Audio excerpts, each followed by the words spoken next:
દરેક નીતિની સામે કાયદાની રીતે ઊભો રહેતો SSK ન્યૂઝ ચેનલ। સુરતના વરિયા વિસ્તારમાં વિચિત્ર બનાવ બન્યો છે। મિલકતના હિસ્સાના ચાલતા ઝઘડામાં ગુસ્સે ભરાયેલી વિધવા ભાભીએ દિયરે ખેતરમાં પકવેલી શેરડી સળગાવી દીધી હતી। દિયર અને તેના પુત્રએ ભાભીની આ હરકતને વિડીયોમાં કેદ કરી લીધી હતી। સમગ્ર મામલો પોલીસ મથકે પહોંચ્યો છે।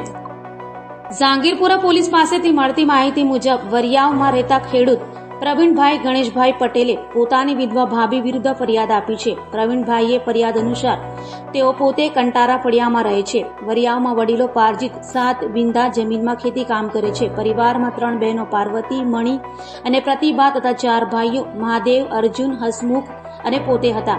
7 ભાઈ બહેન પૈકી ચોથા નંબરનો ભાઈ અર્જુન મૃત્યુ પામ્યો છે। અર્જુનના મૃત્યુ પહેલા છૂટાછેડા થઈ ગયા હતા। ત્યારબાદ વડીલો પાર્જિત મિલકતના હિસ્સાની વહેંચણી શરૂ થઈ હતી।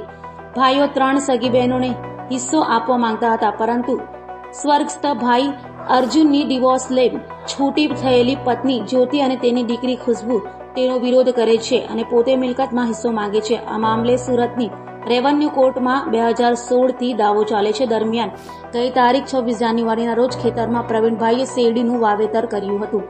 તેની સામે વિધવા ભાભી જ્યોતિએ કામરેજ વિભાગ સહકારી ખાંડ ઉદ્યોગ મંડળી નવી પારડીમાં 3 ફેબ્રુઆરીએ દાવો કર્યો હતો। તેથી શેરડીની કાપણી અટકી ગઈ હતી। દરમિયાન ગઈ તારીખ 17મી એપ્રિલના રોજ પ્રવીણભાઈ ઘરે બેઠા હતા, ત્યારે અડધો કિલોમીટર દૂર ખેતરમાંથી આગનો ધુમાડો નીકળતા પ્રવીણભાઈ અને તેમનો દીકરો ખેતર તરફ દોડ્યા હતા।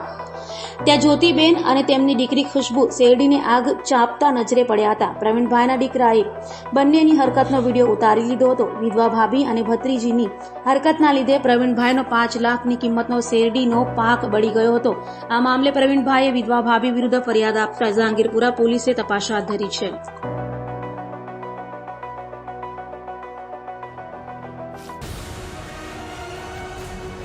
દરેક નીતિની સામે કાયદાની રીતે ઊભો રહેતો SSK ન્યૂઝ ચેનલ।